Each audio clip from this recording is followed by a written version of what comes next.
And welcome to Football Focus, where with Thomas Tuchel recalling Jude Bellingham and Phil Foden to his squad. We've gone with our very own pair of England internationals today. There are 173 England caps shared between Chris Sutton and Farrell Williams. We're going to leave it to you at home, though, to work out who has 172 of those.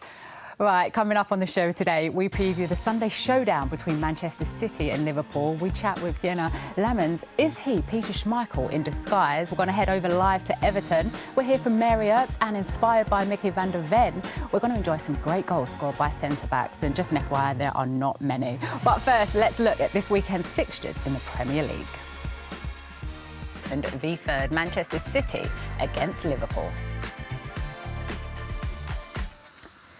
Yes, and one man in particular is dominating the build-up to that game. Erling Haaland just cannot stop scoring, and with a new-look celebration, he's looking more formidable than ever.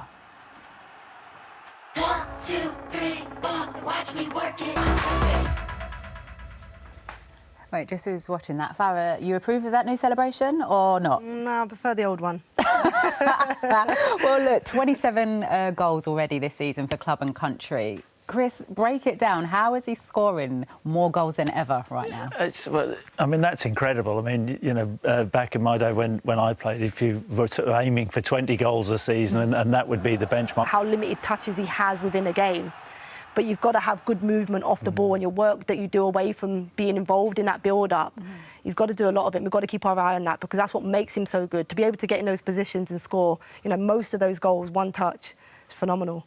Chris, should we applaud him as well? Because you think that he's hit top form in one season, but then that ability, you're talking about the second 6-yard box, to then come into a new season and mix up that movement, so defenders do find it hard to mark. I think he's getting better and better. He's playing with a clear mind, and you know, that's really important. I think, you know, out of all the stats, the stat that he hasn't been caught offside I mean, that's absolutely incredible. You know, playing that position, but he knows he's going to score with the quality that Manchester City have. Well, it's 98 goals in the Premier League, Farah. Could be the fastest to 100 if he scores 2 more.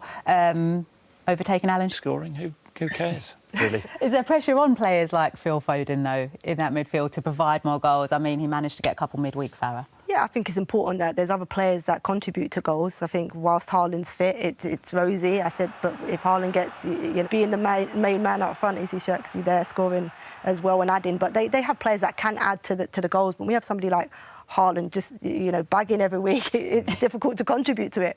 You're more of an assister, I would suggest.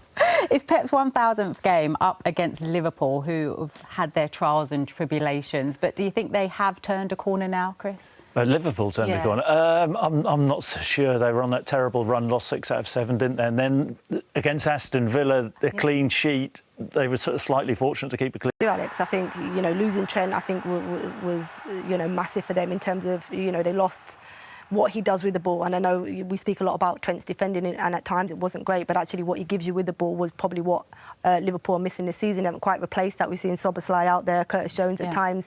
I felt their midfield was more balanced in midweek against Real Madrid. They had the 3 back in there that they had most of last season. And then for Wirtz, they're finding a position for him, and probably not that central one. It probably is more for that left-hand side where he can have a little bit more freedom, less risk in transition. So, yeah, it's finding that balance within the team. But they look much better in midweek against, you know, a good Real Madrid team. Yeah, it sure is going to be a great game. But the opening game of the weekend kicks off in around 20 minutes when Manchester United... Against Manchester United, both could do with the points. Steve, thank you very much. Well, with Ruben Amorim being named Manager of the Month, are things heading in the right direction at Old Trafford? Well, they appear to have solved their #1 problem, and Betty Glover has been to see meet Senna Lemons.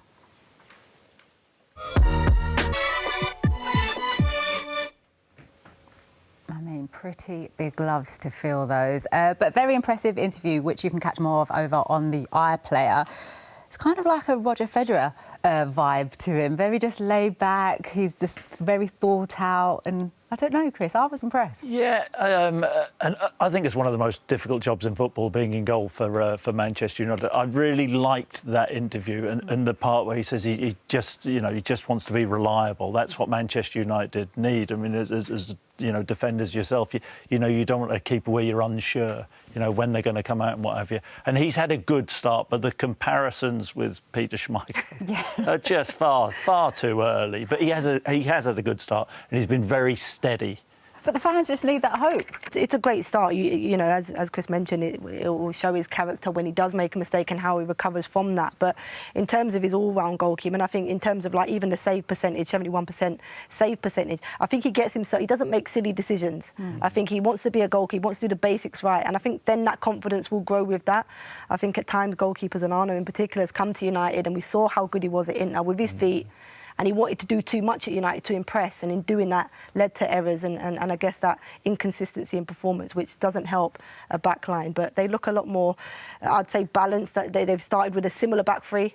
United, I know they play at the moment, because when you look at obviously their defeat to Chelsea midweek, they'll go and get the win. But how do you assess the job Thomas Frank's doing at the moment? I think it's been an interesting start from Thomas Frank for Tottenham, but Manchester United go into this in pretty good form.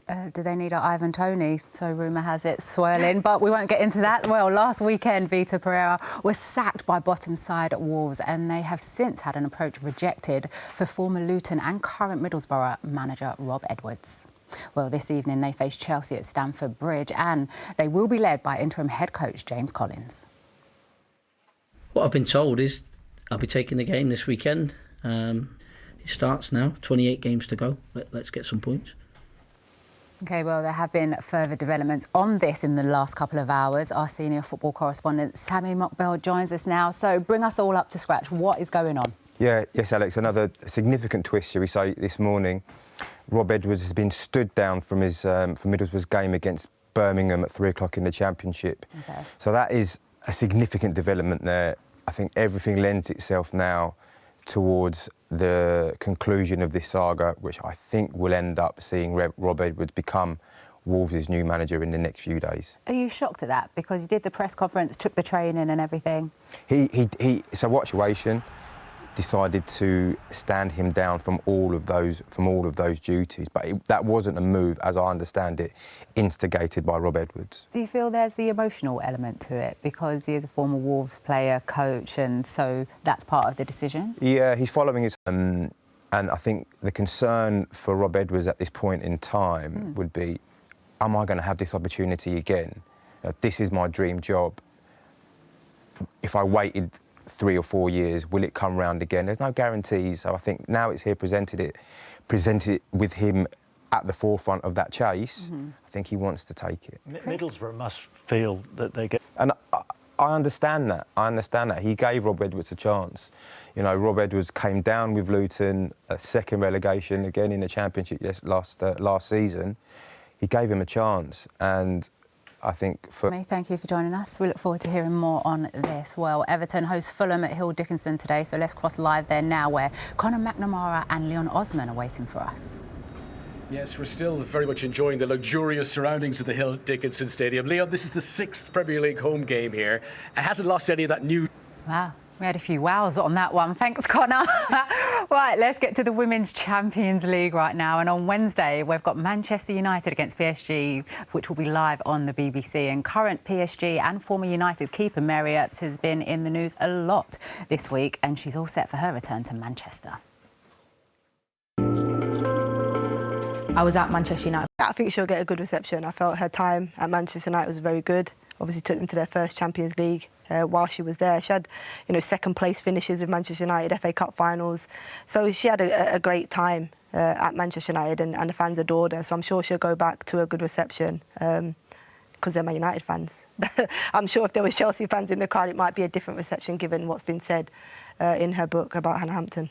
But then, in that game, I suppose she left Manchester United because then she was chasing potentially winning the Champions League. But then if you look at Manchester United's form coming into the Champions League, they're actually doing all right and flying. Yeah, I think Talis Joyce, I think that, Mary's replacement has been phenomenal, a big part in the success of Manchester United. Very hard to beat, defensively well organised, don't concede many goals. And then they have, goal scorers when they go forward, and the signing of Jess Park has been really helpful for Manchester United. But they come into the Champions League as an underdog, as, a team that nobody expects to do well, and actually they've started the brightest of the 3 English teams that are in the Champions League. I suppose, Chris, looking at it, there might be a few more now eyeballs. on this match because of all the headlines around Mary Earps. But I suppose there's always rifts in teams and people don't get on with all of their teammates. But I suppose it's how you handle the situation. Yeah, and of course she's trying to sell a book. Yeah. You know, essentially, I just wonder how her comments, and you'll be best served to answer this, how her comments have gone down within the women's game. You know, whether she has a lot of support. It doesn't seem like she does from what I've heard. Teammates. Yeah, Faz, you were outspoken about it. Yeah, I mean, I haven't read the book. I was asked in an interview the comments about Hannah Hampton's behaviour and that she felt Serena had rewarded bad behaviour. What did I take on that? And so my reply to that was that I felt she took her punishment, missing 3 England camps after winning the Euros in 2022. I also felt that Hannah has shown great reflection on that, and maturity and growth in terms of performances, has gone on to be, at the minute, the best goalkeeper in the world. So I feel like, how long does a punishment need to be? So yes, there might have been behaviour that Mary didn't agree with. Normally we keep that in-house. I mean, I'm sure people thought I had bad behaviour at times, and luckily it got kept in the dressing room or on the training pitch. But yeah, I just don't think it's something that, you know, certainly not in the women's game, we tend to come out and do. So I think, you know, people were taken back by her comments, certainly about Serena, again, 3-time European champion, 2-time World Cup finalist. So, yeah. A better goalkeeper, whether that's something, you know, every player has that in them where, you know, you're competitive and want to be the best. When you see somebody moving past you, whether there was an element of that. But I suppose, isn't it then your duty as that player or having that number one to then look and be like, OK, this player is potentially going to take my spot, so it's on me and my job as an England teammate to help that player through whether it be the bad behaviour or be like, this is the standards, I suppose. Yeah, and that's what drives teams on. And Serena Wiegmann will, you know, that's what she wants, isn't it? To have, you know, 2 top goalkeepers pushing each other on. But there's obviously something there. Yeah, well, there's some games going on in the WSL at the moment. Aston Villa are 1-0 up against Manchester United, and Chelsea are currently 1-0 up against Arsenal at the Emirates. Well, from the Women's Champions League to the men's right now, and here's our selection of the best 5 goals from this week. It was pure brilliance, amazing goal. But what are your thoughts on Van der Ven's effort?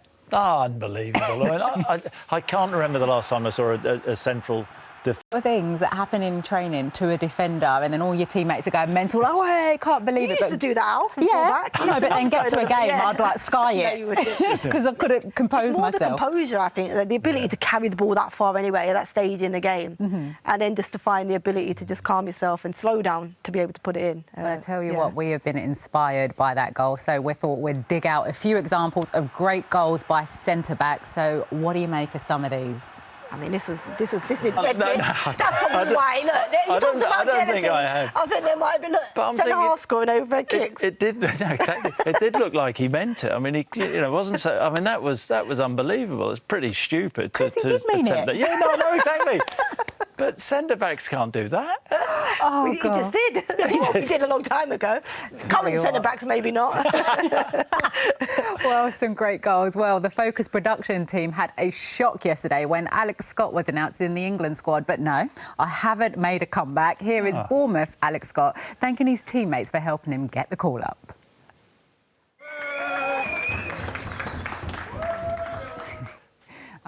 Chris, do you think it's deserved?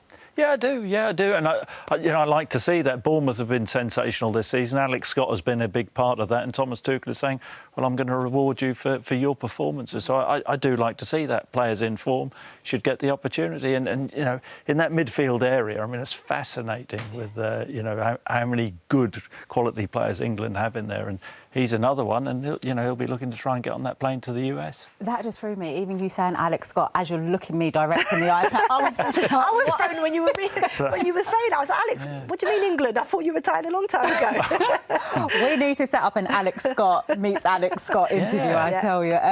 Talking about the midfield, Phil Foden, Jude Bellingham recalled to that squad. Right thing, good timing, Faz? Yeah, I guess it was once we'd qualified, no goals conceded, everything kind of done, looking forward to the summer. Now we can bring them back in. I think he mentioned, didn't he, Thomas Tuchel, that they hadn't been selected because the squad had done so well.